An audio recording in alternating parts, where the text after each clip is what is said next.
Praise Lord. आज मैं आपसे ना परमेश्वर के वचन में से बात करूंगा, नियम व्यवस्था, क्योंकि आज वो दिन है जब हमारे देश की व्यवस्था या देश का संविधान लागू हुआ था। मैं आपको बताना चाहता हूं, किसी भी देश को चलाने के लिए, किसी भी चीज को चलाने के लिए, या यूं कहूं कि किसी भी अच्छे घर को चलाने के लिए घर के कुछ नियम होने चाहिए। मालूम, किसी ऑफिस में आप जाते हो तो आपके ऑफिस के नियम होते हैं कि आपको 9 बजे आना है, 5 बजे छुट्टी होगी, आपको 9 बजे आना है, 5 बजे छुट्टी होगी। आपको स्कूल का नियम होता है, आपको 8 बजे आना है। अब आप अपनी मर्जी से नहीं जा सकते, क्योंकि हर चीज को चलाने के लिए एक नियम होता है। इसी तरह हमारे देश को चलाने के लिए कुछ रूल्स चाहिए थे। अच्छा, एक सवाल आता है कि अगर हमारा कानून 26 जनवरी 1952 में लागू हुआ है, तो उससे पहले देश कैसे चलता था? कैसे चलता था? ब्रिटिश लॉ, क्योंकि ब्रिटिश के अंडर थे हम। ब्रिटिश लॉ उस समय हमारे लिए काम करता था। जब हमारा देश आजाद हो गया, तब वहां पे कोई लॉ नहीं रहा। जब लॉ एंड ऑर्डर नहीं रहा, तब एक नियम लिखने की जरूरत थी, एक कानून लिखने की जरूरत थी, धाराएं लिखने की जरूरत थी। कौन से कानून को, कौन से बीमारी को, कौन से गुनाह को कैसी सजा दी जाएगी, वो सब लिखने के लिए बाबा साहब अंबेडकर, पढ़े लिखे व्यक्ति। दुनिया में बहुत सारे लोग अपने आप को बड़ा स्मार्ट समझते हैं, बड़े धार्मिक समझते हैं, लेकिन बाबा साहब अंबेडकर, जिनको नीची जाति का माना जाता था, उन्होंने अपनी जिंदगी में सबसे ज्यादा डिग्रीज हासिल की। और आज उनके लोग पढ़ते भी नहीं है, उनके अपने लोग पढ़ते भी नहीं है। उनको ये होता है कि झाड़ू मार लेंगे, कमेटी में लग जाएंगे, गटरें साफ कर लेंगे। और लोग जो हमारे बारे में सोचते हैं, मालूम, छोटे लोगों के बारे में यही सोचते हैं कि इनको रखा इसलिए कि ये सफाई करेंगे। लेकिन बाबा साहब चाहते थे कि इनके लोग ऊंचे उठे। ऊंचे कब उठेंगे? पढ़ लिख के, जब ज्ञान होगा। मालूम, किसी ने बड़ा सुंदर कहा, सवाल वो नहीं होता जिसका जवाब हो, सवाल वो होता है जिसका कोई जवाब ना दे सके। बाबा साहब जब किसी से क्वेश्चन करते थे ना, भीमराव अंबेडकर किसी से क्वेश्चन करते थे, उनके पास कोई जवाब नहीं होता था कि ये पूछ क्या गया। इसीलिए आज मैं आपसे नियम की बात करना चाहता हूं, क्योंकि आज हमारा रिपब्लिक डे है, और मैं चाहता हूं आज के दिन हमारे आत्मा के लिए भी रिपब्लिक डे हो जाए।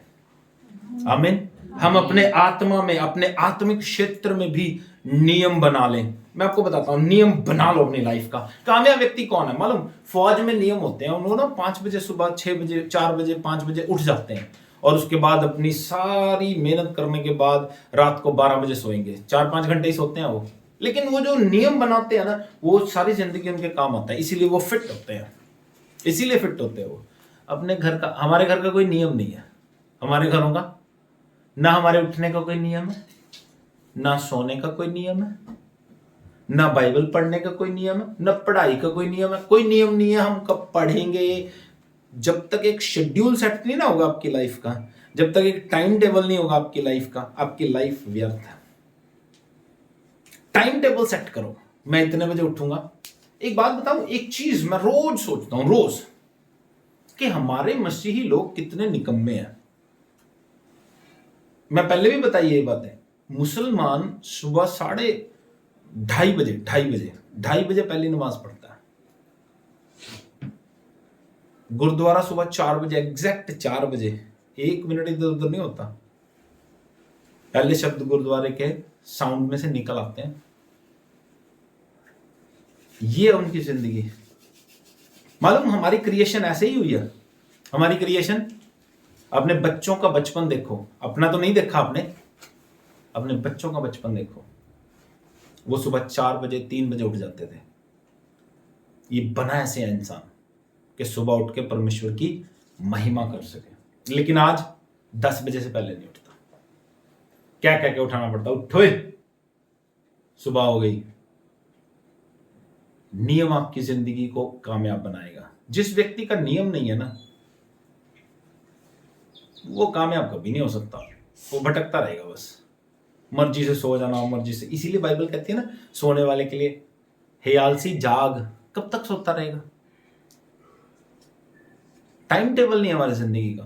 इवन दो हमारी पर्सनल लाइफ को छोड़ो, चर्च के लिए टाइम टेबल नहीं रखते हम। चर्च टाइम से नहीं आते, बार बार कहा जाता है, लेकिन हम मानते नहीं है। जल्दी से वचन के ऊपर गौर करते हैं। लय व्यवस्था उसका 19 अध्याय 35, 36 और 37 वचन पढ़ेंगे। लय व्यवस्था कौन से नंबर की किताब है, जल्दी बताओ।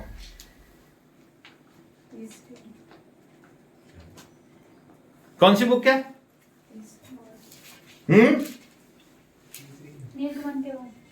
थर्ड बुक है, हाँ जी। लय व्यवस्था 19 का 35, 36, 37। Praise your name Jesus, hallelujah hallelujah hallelujah hallelujah. न्याय में और परिमाण में और तोल में और नाप में कुटिलता ना करना। प्रभु कहता है तुम न्याय में, परिणाम में, तोल में कुटिलता ना करना। हाँ जी। सच्चा तराजू, धर्म के बटकेरे, सच्चा एपा और धर्म का हीन तुम्हारे पास रहे। सच्चा तराजू, सच्चे न्याय बटखरे तुम्हारे पास रहे। हाँ जी। मैं तुम्हारा वह परमेश्वर यहोवा हूँ, मैं तुम्हारा वो परमेश्वर यहोवा हूं जो तुमको मिस्र देश से निकाल ले आया। जो तुम्हें मिस्र देश से निकाल के लेके आया। इसलिए तुम मेरी सब विधियों और सब नियमों को मानते हुए निरंतर पालन करो। क्या करना है? इसलिए, क्यों? कारण क्या है? मैं तुम्हारा वो परमेश्वर हूं जो तुम्हें मिस्र की गुलामी से लेके आया। इसलिए मैं तुम्हारा वो परमेश्वर हूं जो तुम्हें छुड़ा के लेके आया।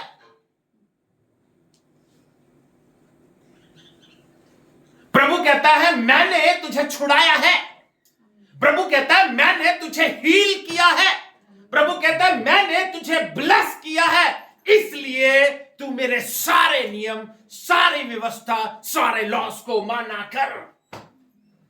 मैं इसके पीछे एक और भेद बताता हूं। इफ प्रभु डिलीवर्ड हम, है ना, प्रभु ने हमें आजाद किया है। अगर प्रभु ने आजाद किया है तो वो कहता है follow my loss.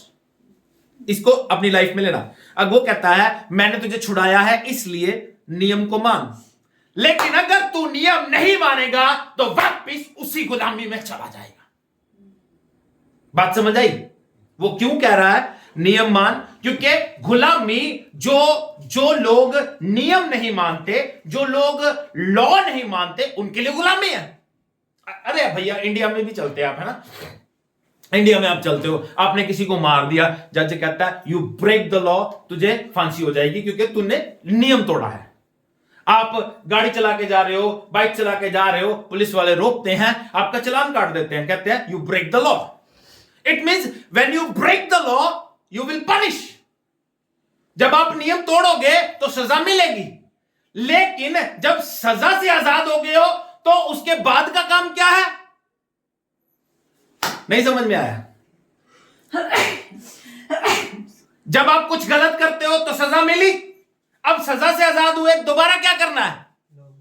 Law follow करो। बस इतना ही कह रहा है प्रभु, मैंने तुम्हें छुड़ाया है, नियम मान। अगर नहीं मानेगा तो दोबारा गुलामी में चला जाएगा। बस इतनी सी बात है। तो इसलिए आज मैं चाहता हूं हमारे लिए, अपने आत्मा के लिए नियम मानने शुरू कर। नियम कोई वो नहीं है जो पास्टर के घर में आपने झाड़ू लगाना है, ना ना ना ना। नियम कोई वो नहीं है दरिया हम अपने आप बिछा लेते हैं, झाड़ू पोछा मेरी वाइफ कर लेती है, टॉयलेट मेरी मम्मी साफ कर लेते हैं, क्योंकि ये हमारा घर है। प्रभु का घर तो है लेकिन ये हमारा घर है। अगर इन फ्यूचर चर्च बाहर भी चलेगा तब भी हम करेंगे, डोंट थिंक अबाउट दैट। लेकिन इसमें टाइम सिर तो आ जाओ, उसके बाद बाइबल तो पढ़ लो, उसके बाद अपने लिए वफादार तो हो जाओ, प्रार्थना तो कर लो, इतना तो कर सकते हैं। तो नियम ये है, ये जो हमारे पास लिखे गए हैं, ये बाइबल बताती है। और इसके बाद मैं आपको बताता हूं, प्रभु ने, मैंने जैसे कहा, किसी भी देश को चलाने के लिए, किसी भी ऑर्गेनाइजेशन को चलाने के लिए कुछ नियम होते हैं। जब प्रभु अपने लोगों को गुलामी से छुड़ा के लेके आया तो प्रभु ने उनको नियम दिए। जल्दी से बाइबल खोलेंगे, निर्गमन उसका 20 अध्याय 1 वचन से लेकर 17 वचन तक जल्दी पढ़ेंगे और सीखते रहेंगे। हाँ जी, निर्गमन कौन से नंबर की किताब है? ये आपको पता होना चाहिए। हाँ जी, 20 का 1 से। तब परमेश्वर ने यह सब वचन कहे। हाँ जी, मैं तेरा परमेश्वर यहोवा हूँ जो तुझे दासत्व के घर अर्थात मिस्र देश से निकाल ले आया हूँ। वापिस वही बात बोल रहा है परमेश्वर, कहता मैं तेरा परमेश्वर यहोवा हूं जो तुझे दास्तव के घर, किसके घर से? दास्तव क्या होता है? गुलामी के घर से, गुलामी के घर से छुड़ा के ले आया। हाँ जी, तू मुझको छोड़ दूसरों को ईश्वर करके ना मानना। परमेश्वर ने उनको आज्ञा दी, कहता मुझे छोड़ दूसरों को ईश्वर करके नहीं मानना। हाँ जी, तू अपने लिए कोई मूर्ति खोद कर ना बनाना। तू अपने लिए कोई मूर्ति खोद कर ना बनाना। एक बात बताओ, ये अपने आप को बड़ा स्मार्ट समझते हैं क्रिश्चियन लोग। अपने साथ वाले से बोलो, तो अपने आप को स्मार्ट समझता है लेकिन है नहीं। आपको बताता हूं प्रभु ने क्या कहा, मुझको छोड़ किसी को ईश्वर नहीं मानना। उसके बाद क्या कहा, किसी की मूर्ति। इन्होंने पता क्या किया, नियम पूरा किया किया मैं आपको बताता हूं, किया दोनों काम कर लिया। देखो कितना स्मार्ट है माइंड। क्या किया इन्होंने, क्या किया बताओ, क्या थे दोनों काम? दूसरे को ईश्वर करके नहीं दूसरे को ईश्वर करके नहीं मानना, इन्होंने मान लिया। क्या मानना? किसको? अरे नहीं यार, मैं कह रहा हूं माइंड स्मार्ट है, स्मार्टनेस खत्म। सुनो, दोनों माने ना, दोनों कैसे माने? सुनो, प्रभु ने कहा दूसरे को ईश्वर नहीं मानना, इन्होंने खुदा को ही ईश्वर माना, यहोवा को ही, लेकिन यहोवा की ही मूर्ति बना ली। हाँ, क्या किया? स्मार्ट समझ रहे हैं ना अपने आप को? क्या किया? मूसा हारून से क्या कहा उन्होंने, वो खुदा जो हमें छुड़ा के लेके आया उसकी मूर्त बना के दे। उसने क्या किया? एक बछड़े की मूर्त बना दी। ये है वो खुदा। क्या क्या रहे उसको? यहोवा नाच रहे हैं, यहोवा हमें छुड़ा के ले आया, यहोवा हमें छुड़ा के ले आया। ये बछड़ा यहोवा है। अंडरस्टैंड? समटाइम, कई बार हम लोग अपने आप को स्मार्ट समझते हैं, बट वी आर नॉट। कई बार हम अपने आप को स्मार्ट समझते हैं। फॉर एग्जाम्पल, बहुत सारे नियम होते हैं हमारी लाइफ में।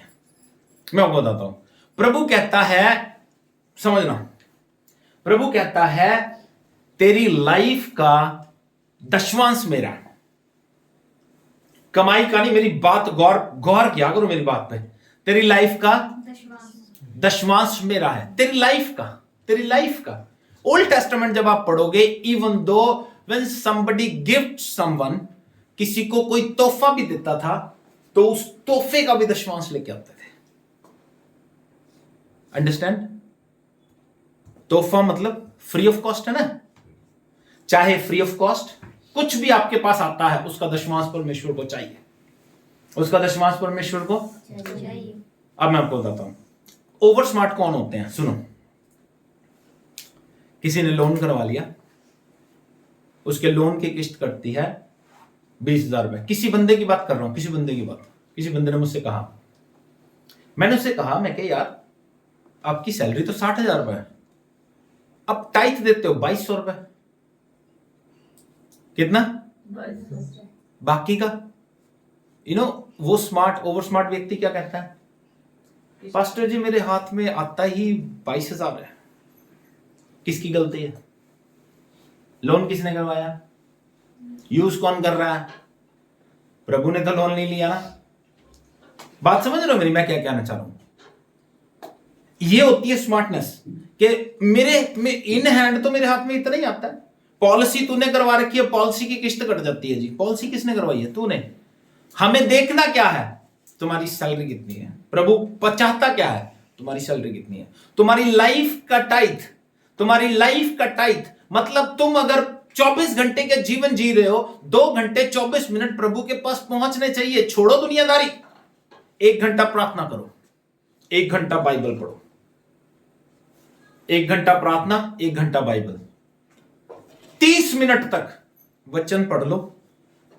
वचनों के अनुसार वचनों को याद कर करके इन पे मनन करो, इन पे प्रार्थना करो कि प्रभु तेरा वचन ऐसे कहता है। इफ समबडी डिजीज है ना, किसी के पास बीमारी है, बीमारी का वचन उठाए, प्रभु तेरा वचन कहता है तू मुझे चंगा करेगा, चंगा कर। आधा घंटा उस पर स्पेंड करो, आधा घंटा, 2.5 घंटे आराम से पूरे हो गए और आप प्रभु की नजर में धार्मिक। उससे ज्यादा बिताना चाहते हो तो बिताओ।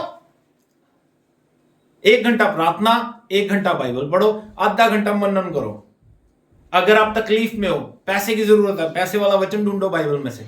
प्रभु तूने कहा तू उधार देगा, बस दूसरी बात नहीं, प्रभु देने के लिए बनाया तूने मुझे अब जरूरत है, मैं किसी से नहीं मांगूंगा, प्रभु तू दे, तेरा वचन ये कहता, तेरा वचन ये कहता, तेरा वचन ये कहता। आधा घंटा उस पर टाइम स्पेंड करोगे ना, when you pray, speak in tongues, आधा घंटा, मैं रिजल्ट आपको बताता हूं, रिजल्ट डेफिनेटली आएगा। आमीन। प्रॉब्लम यहीं पे है, हम लोग मनन करते ही नहीं है, हम लोग ध्यान नहीं देते ना, हम गौर ही नहीं करते अपनी लाइफ का टाइथ। ओवर स्मार्ट बनने की जरूरत नहीं है। एक और ओवर स्मार्ट व्यक्ति की बात बताता हूं, मतलब समझते हैं हम क्या है कि हम स्मार्ट हैं, लेकिन है क्या? बेवकूफ। इसीलिए बाइबल में लिखा है वो अपने आप को बुद्धिमान बता के मूर्ख बन गए, अपने आप को बुद्धिमान बता के मूर्ख बन गए। अच्छा, इसके ऑपोजिट एक कुछ और बात बताऊं, ऐसे अच्छे लोग भी हैं जो अपने लोन में से भी टाइथ निकाल के देते हैं। ऐसे अच्छे लोग भी देखे हैं मैंने अपनी लाइफ में। उनसे कहा जाता है, कहा नहीं जाता, मतलब उनके आत्मा में इतना बोझ है, इतना कंपेल करता है परमेश्वर का आत्मा ने, उनको पता है इन चीजों से हमारा सुधार हो सकता है। वो अपने लोन का टाइथ, इवन दो हमारे चंदू फैमिली है, उनके गांव से कणक लेके आते हैं उनके ससुर जी, उस कणक का टाइथ निकाल के दे देते हैं वो। मेरा कहना क्या है? Follow the law. लॉ आपको मानना ही पड़ेगा, चाहे आप 10 पैसे कमाते हो, चाहे आप 10 लाख कमाते हो, चाहे आप 10,000 कमाते हो, आपको टाइथ निकालना पड़ेगा। एक और ओवर स्मार्ट व्यक्ति की बात बताता हूं। पिछले दिनों किसी की डेथ हुई, उनको पैसा मिला। जब पैसा मिला तो एक बच्चा उनमें फेथफुल था, वो टाइथ अपनी जेब में लेके घूम रहा है। परवीन को याद है, टाइथ अपनी जेब में लेके घूम रहा है, बट उनके घर से फोन आ रहा है कि नहीं नहीं टाइथ नहीं देना, टाइथ नहीं देना। क्यों नहीं देना? अरे ये तो मरगत के है, मरगत के हैं तो फिर ऑफिस से भी मत लेते। तुम खा सकते हो लेकिन प्रभु को दे नहीं सकते। आप रिटायर हो गए हो, उसका टाइथ अगर 20 लाख रुपए मिल रहा है, 20 लाख खा सकते हो लेकिन टाइथ नहीं दे सकते। मालूम आपको, प्रभु कहता कुछ नहीं, कहता बड़ा प्यार करने वाला खुदा है, लेकिन वो अगर 2 लाख चोरी किया है ना, तो वो 2 लाख कहीं ना कहीं निकलेगा जरूर। मैं आपको बता नहीं सकता, कहना नहीं चाहिए, लेकिन निकलता कहां पे है पता भी नहीं चलता, हमें नहीं पता चलता। तो इसलिए मैं कह रहा हूं, ओवर स्मार्ट ना बने। जैसे इजरायली लोग, क्या किया उन्होंने? मान लिया खुदा परमेश्वर है, लेकिन मूर्त उसी की बना ली। आज भी ऐसे लोग करते हैं, मानते हैं खुदा परमेश्वर है, लेकिन मूर्त उसी की बना लेते हैं, किसी और में उसको देखने लग जाते हैं। सहेली होंगे ना, वो भी कहते हैं एक दूजे ਨੂੰ, तेरे च मैनू मेरा रब दिसदा।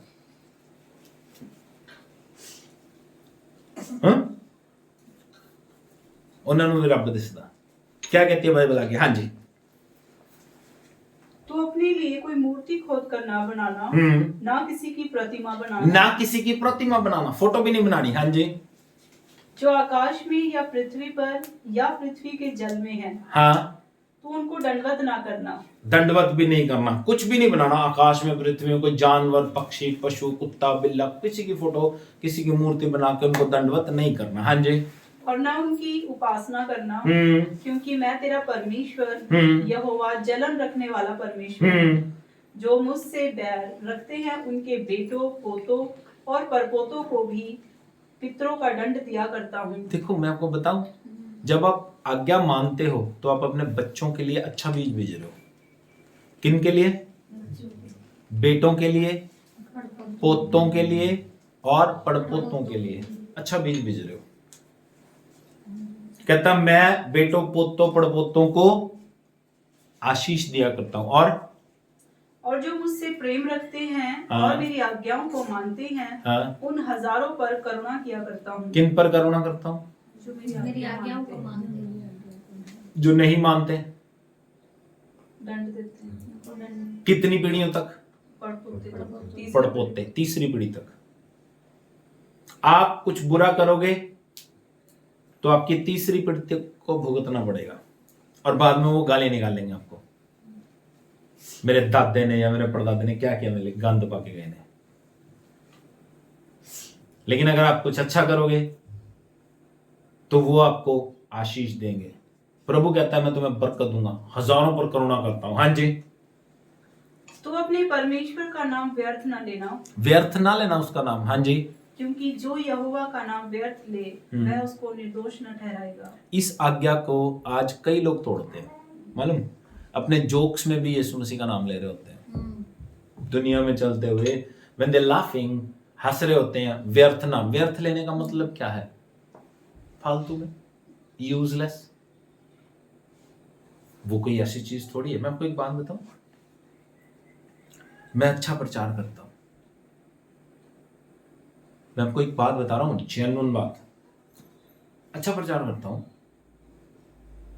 जो लोग सुनते हैं उनको समझ में आता है और वो लोग कुछ सीखते हैं। सिलास अंकल फैमिली थे, वो मुझे एक दिन कहने लगे, पहले मतलब जब मैं उधर दूसरे चर्च में प्रीच करता था तो मैं कुछ एग्जाम्पल्स यूज करता था, तो उन्होंने बड़ी सुंदर बात कही, सुनिएगा, आपके लिए भी अच्छी बात है।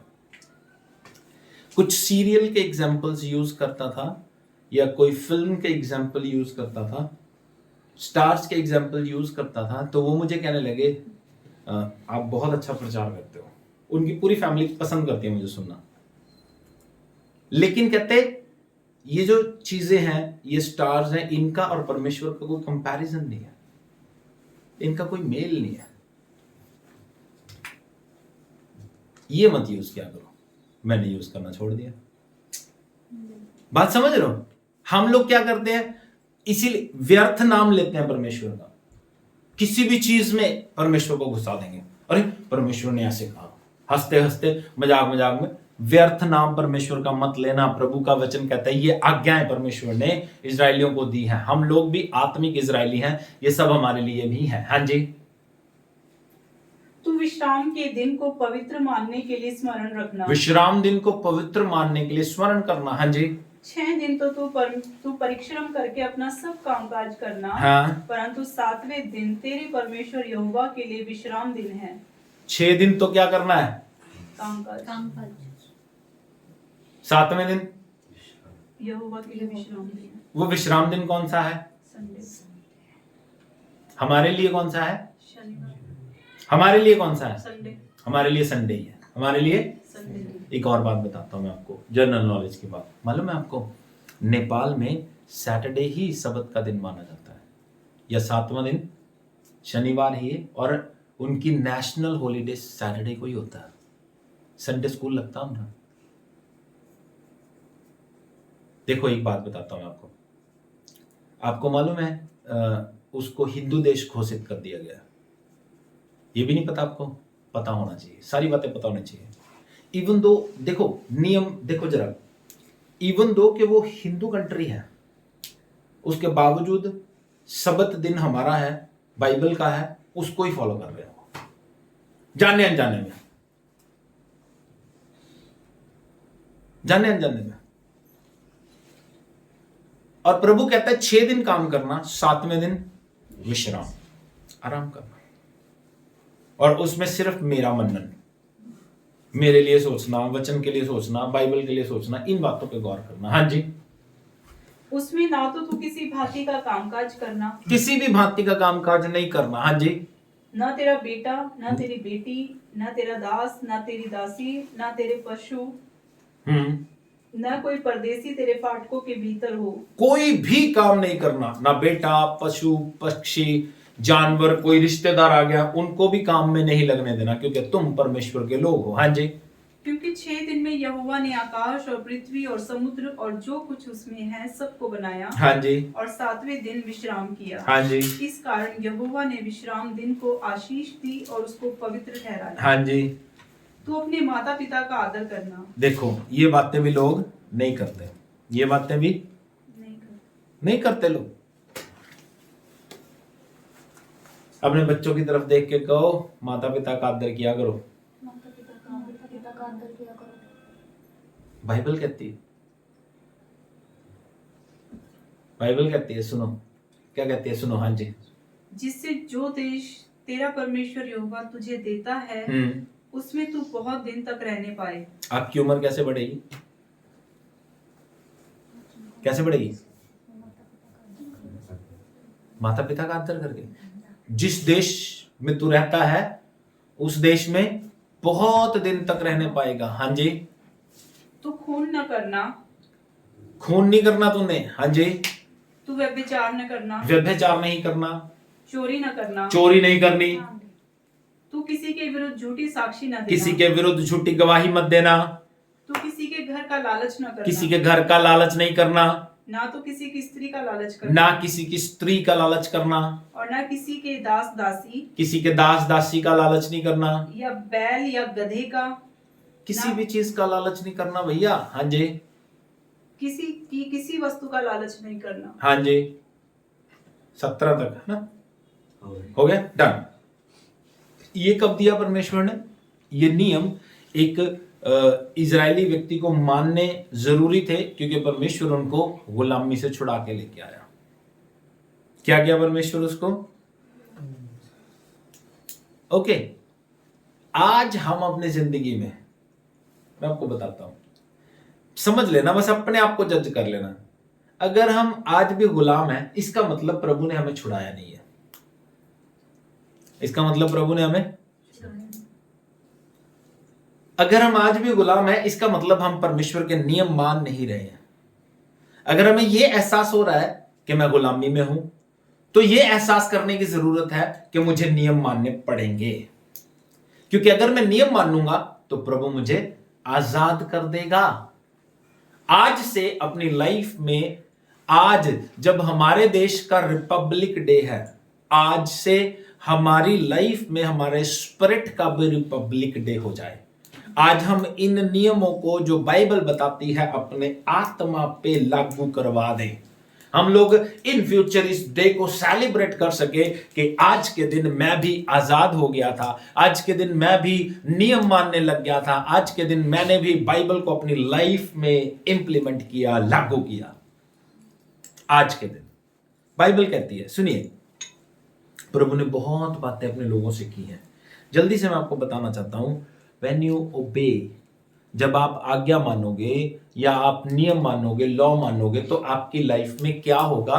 जल्दी से 3 पॉइंट्स बताऊंगा जो परमेश्वर ने मुझे बताए। इन फ्यूचर आप अपनी लाइफ में और भी ढूंढ सकते हो। व्हेन यू ओबे गॉड्स वर्ड, तो आप, बाइबल कहती है, उसका निज भाग बन जाते हैं। क्या बन जाते हो? निज भाग मीन्स उसके अपने लोग। निर्गमन 19 अध्याय 5 और 6 पद पढ़ेंगे। सुनिए, देखिए बाइबल क्या कहती है। हाँ जी। इसलिए अब यदि तुम निश्चय मेरी मानोगे, बाइबल कहती है, खुदा कहता है, इसलिए अब यदि तुम निश्चय मेरी मानोगे और मेरी वाचा का पालन करोगे, मेरी वाचा का पालन करोगे, तो सब लोगों में से तुम ही मेरा निज धन ठहरोगे। क्या होगा? सारे लोगों में से तुम मेरा निज धन ठहरोगे। कौन? जो मानेगा। कौन? जो मानेगा वो उसका अपना है, जो नहीं मानता वो सपना है। क्या कहती है बाइबल? सुनो। हाँ जी। समस्त पृथ्वी तो मेरी ही है, सारी पृथ्वी मेरी है, और तुम मेरी दृष्टि में याजकों का राज्य और पवित्र जाति ठहरोगे। तुम मेरी दृष्टि में याजकों का राज्य और पवित्र जाति ठहरोगे। अब मैं आपको बताता हूं, इस बात से फर्क नहीं पड़ता लोग क्या सोचते हैं, लोग मेरे बारे में क्या सोचते हैं, मेरे बारे में क्या विचार रखते हैं, इस बात से मुझे कोई फर्क नहीं पड़ता। इस बात से फर्क पड़ता है वो मेरे बारे में क्या सोचता है। वो कहता है मेरे नियम मानेगा तो तू मेरा निज धन है, और मुझे यही पसंद है कि मैं उसका निज धन बन के रहूं, मैं उसका बन के रहूं, उसका निज धन, उसके याजकों का समाज, बाइबल कहती है। तो जब आप प्रभु के नियम मानोगे तो प्रभु कहता है तुम मेरा निज भाग बन जाओगे। अगर नहीं मानोगे तुम मेरे नहीं हो। यीशु मसीह ने इसको क्लियर किया। यूहन्ना 14 अध्याय 23 और 24 पद पढ़ेंगे। यीशु मसीह के टाइम में यीशु मसीह ने कहा, कई लोग कहते हैं नियम खत्म हो गए या व्यवस्था खत्म हो गई। ठीक है, व्यवस्था के पार्ट्स हैं, खत्म कुछ नहीं हुआ। व्यवस्था के हिस्से हैं, कुछ मानने जाते हैं आज भी, कुछ नहीं मानने जाते हैं, क्योंकि वो प्रभु का नियम ही बताता है। हाँ जी, 14 अध्याय 23 और 24 पद पढ़ेंगे। यीशु मसीह ने क्या कहा? यीशु ने उसको उत्तर दिया, हाँ, यदि कोई मुझसे प्रेम रखेगा। अब देखो, हम लोग कहते हैं प्रभु आई लव यू, प्रभु मैं आपसे प्यार करता हूं। प्रभु कहते हैं अगर कोई मुझसे प्रेम रखेगा तो वह मेरे वचन को मानेगा। क्या करेगा? वचन मानेगा। अब उसके वचन क्या है ये आपके हाथ में है, ज्यादा चक्कर में पड़ने की जरूरत नहीं, आपके पास बाइबल है। हाँ जी, मेरे वचन को मानेगा। हाँ। और मेरा पिता उससे प्रेम रखेगा। मेरा पिता उससे प्रेम रखेगा। हाँ जी, और हम उसके पास आएंगे। हाँ, और उसके साथ वास करेंगे। हाँ, जो मुझसे प्रेम नहीं रखता, जो मुझसे प्रेम नहीं रखता वह मेरा वचन भी नहीं मानता। वो मेरा वचन भी नहीं मानता। और जो वचन तुम सुनते हो वह मेरा नहीं वरन पिता का है जिसने मुझे भेजा है। बात समझ आ रही है? अच्छा, यीशु मसीह क्लियर बातें करते हैं, कोई लुको छुपो नहीं है, कोई और लैंग्वेज नहीं है, सीधी भाषा, समझने वाली भाषा, जिसमें आपको समझ आ जाए उस भाषा में बाइबल आप तक पहुंच जाती है। जिस भाषा में आपको समझ आए उस भाषा में परमेश्वर आप तक वचन पहुंचाता है। तो मानना ना मानना तो आपके हाथ में है। जब आप उसके वचनों को मानोगे तो बाइबल कहती है आप उसके निज भाग बन जाओगे, उसके अपने लोग बन जाओगे। उसके अपने लोग बनने के लिए हमें इन वचनों को मानना पड़ेगा। ये वचन वो जिंदा परमेश्वर के, अभी भी सुन रहे थे ना, तेरे कलाम दिया गल्ला सच्ची जान पा दिया ने। उसके वचन आज भी साबित हो रहे हैं। कैलिफोर्निया में सारे घर जल गए, लेकिन एक घर जो यीशु मसीह के वचनों को मानता था वो बच गया। इसलिए मैं आपको बता रहा हूं, फॉलो गॉड्स वर्ड। आसपास क्या हो रहा है कोई फर्क नहीं पड़ेगा, आसपास की दुनिया नाश हो रही है कोई फर्क नहीं पड़ेगा, लेकिन प्रभु आपको बचा के रखेगा because you follow God's word.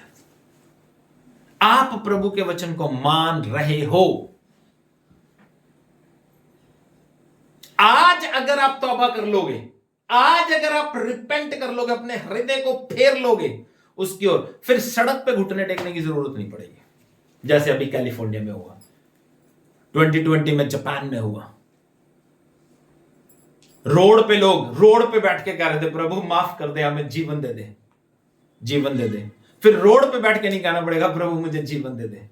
फिर डर भी रहेगा, पता नहीं वो देगा कि नहीं देगा। लेकिन अगर आज तौबा कर लोगे, आज अपनी जिंदगी में अपनी चीजें सुधार लोगे, प्रभु के नियम मानने शुरू कर दोगे, फिर सड़क पे बैठना नहीं पड़ेगा, बेघर होना नहीं पड़ेगा। बाइबल कहती है, मैं नहीं कहता।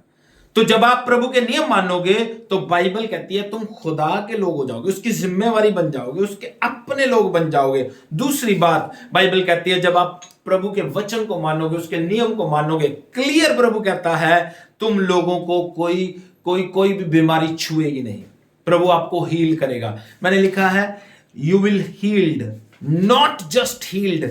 कोई बीमारी आपको छुएगी भी नहीं। प्रभु का वचन ऐसे कहता है। इन वचनों को लेकर अगर आप बीमार हो, प्रॉब्लम में हो, इन वचनों को लेकर प्रभु से बात करो, पर उससे पहले फॉलो करो। उससे पहले प्रभु का वचन क्या कहता है? निर्गमन उसका 15 अध्याय 26 वचन,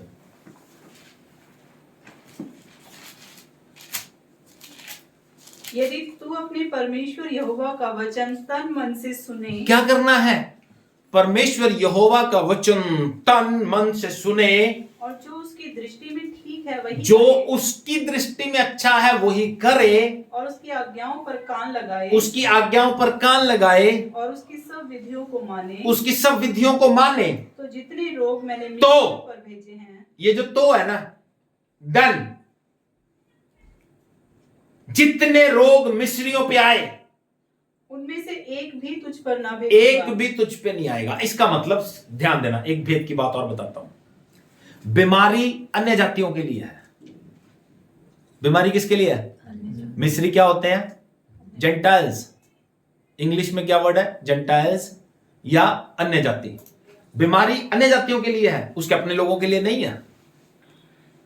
लेकिन उसके अपने लोग, समझना भेद की बात है, लेकिन जब उसके अपने लोग नियम नहीं मानते हैं तो वो बीमारी का हिस्सा बन जाते हैं। कारण नियम ना मानने की वजह से वो अन्य जाति बन जाते हैं। नियम नहीं मानेंगे तो अन्य जाति बन जाएंगे, तो बीमारी का पार्ट बन जाएंगे, बीमारी का हिस्सा बन जाएंगे। लेकिन प्रभु कितनी बड़ी बात कर रहा है, आप हील नहीं होगे इस वचन के लिए। मालूम आपको, रोज आप कन्फेस भी करते हो यहोवा राफा। राफा का मतलब होता है चंगा करने वाला खुदा। क्या?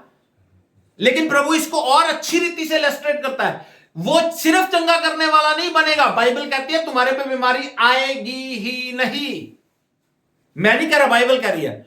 जितने रोग मिस्रियों पे गए उनमें से एक भी, नॉट अ सिंगल वन, एक भी तुम पे नहीं आएगा। हाँ जी। फिर क्या कहता प्रभु, सुनो। क्योंकि मैं तुम्हारा चंगा करने वाला यहोवा हूं। वो क्यों कह रहा है? क्यों कह रहा है मैं तुम्हारा चंगा करने वाला यहोवा हूं? ताकि आपको यह पता चल जाए कि मेरा जो परमेश्वर है वो बीमारी देने वाला नहीं है, वो सिर्फ चंगा करने वाला परमेश्वर है। बीमारी का कारण क्या है? डिसोबीडियंस, अनाज्ञाकारिता। प्रभु ने नहीं दी है बीमारी, प्रभु ने हाँ, समझो। मेरा प्रभु चंगा करने वाला है। मेरा प्रभु कौन है? फिर बीमारी देने वाला कौन हुआ?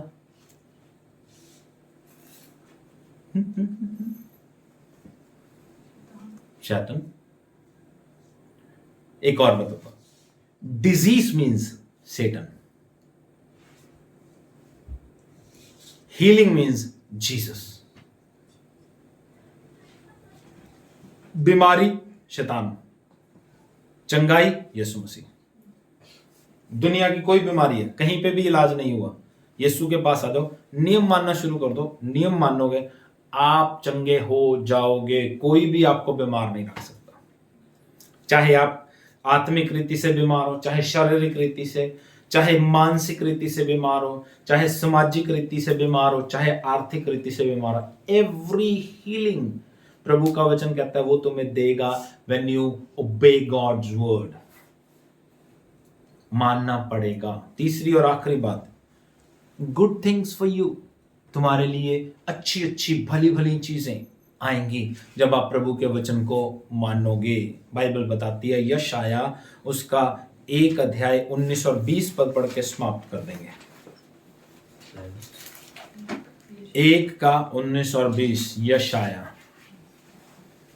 यदि तुम आज्ञाकारी होकर मानो, बाइबल कहती है यदि तुम आज्ञाकारी होकर मेरी मानो तो इस देश के उत्तम उत्तम पदार्थ खाओगे। क्या करोगे? इस देश के उत्तम उत्तम पदार्थ खाओगे। इस देश के, जहां पे आप रहोगे उस देश के उत्तम उत्तम पदार्थ खाओगे। हाँ जी। और यदि तुम ना मानो, यदि नहीं मानोगे और बलवा करो, और धोखा दोगे प्रभु को, तो तलवार से मारे तो जाओगे। तलवार से मारे जाओगे। बचाने वाला कोई भी नहीं होगा। आपकी आशीष आपके अपने हाथ में है। प्रभु के नियम मानोगे। ओके, जब आप प्रभु के नियम मानते हो, मैं आपको बताता हूं, लास्ट बात बोल दूंगा, मैं समाप्त कर दूं। अब प्रभु कह रहा है अगर तुम मानोगे तो देश के उत्तम उत्तम पदार्थ खाओगे, लेकिन अगर नहीं मानोगे तो तलवार से घात किए जाओगे। लेकिन जब आप अपनी लाइफ में प्रॉब्लम देखो, जब आपने अपनी लाइफ में दिक्कत देखो, तो आप देखो कि आप वचन को मान रहे हो।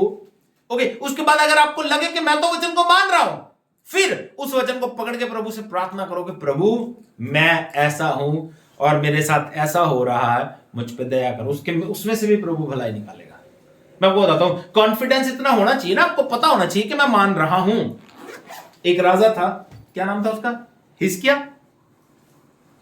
यशाया 38 अध्याय, देखिए राजा की नाम है, पहले वचन से लिखा होना 38। राजा हिजकिय्याह ही था, आई थिंक। यशाया सेंटर में 38 ही है। 38 का 1 वर्स देखो, क्या नाम है राजा का? हिजकिय्याह के साथ क्या हुआ मालूम? खुदा का अच्छा बंदा था ये। हिजकिय्याह को प्रभु ने कहा, बेटा तेरा समय पूरा हो गया। क्या कहने लगा? तेरा समय पूरा हो गया, अब तू मरने पर है। अपने परिवार से बातचीत कर ले, आज्ञा दे दे अपने परिवार को, उसके बाद मेरे पास आ जा। बाइबल बताती है उसने दीवार की तरफ मुंह किया और दीवार की तरफ मुंह करके क्या कहने लगा मालूम? प्रभु मैंने आज तक कोई गुनाह नहीं किया, जो तेरी दृष्टि में अच्छा है वही किया है, फिर मेरे साथ ऐसा क्यों? फिर मैं क्यों मरूं? प्रभु कहता है जा, मैंने तेरी जिंदगी के 15 साल बख्श दिए। अब एक बात समझो, ये कॉन्फिडेंस तब आएगा ना जब आप प्रभु के नियम मान रहे हो। तो जब आपकी लाइफ में कुछ गलत हो तब आप कह सकते हो कि प्रभु मैं तो वफादार हूं, मैं तो समय पे अपना दशमांश भी देता हूं, समय पे प्रभु मैं अपना प्रार्थना भी करता हूं, समय पे प्रार्थना भी करता हूं, बाइबल भी पढ़ता हूं, मेरे घर पे भी संगति होती है, प्रभु मैं तेरा नाम कभी भी लेना नहीं भूलता। फिर मेरे साथ ऐसा क्यों? फिर प्रभु हल निकालेगा कि ठीक है यार, तू राइचियस है तो मैं भी राइचियस बन जाता हूं। लेकिन इतना कॉन्फिडेंस होना तो चाहिए। इसलिए अपनी लाइफ में ये देखो कि हमें नियम मानने हैं। अगर आप नियम नहीं मानोगे तो सजा भी आप ही पाओगे, अगर आप नियम मानोगे तो ब्लेसिंग भी आपको ही मिलेगी। इन वचनों को प्रभु तुम्हारी जिंदगी में पूरा करे और इन वचनों को दोबारा से भी सुनो हमारे YouTube channel God's helping hands church पे। God bless you.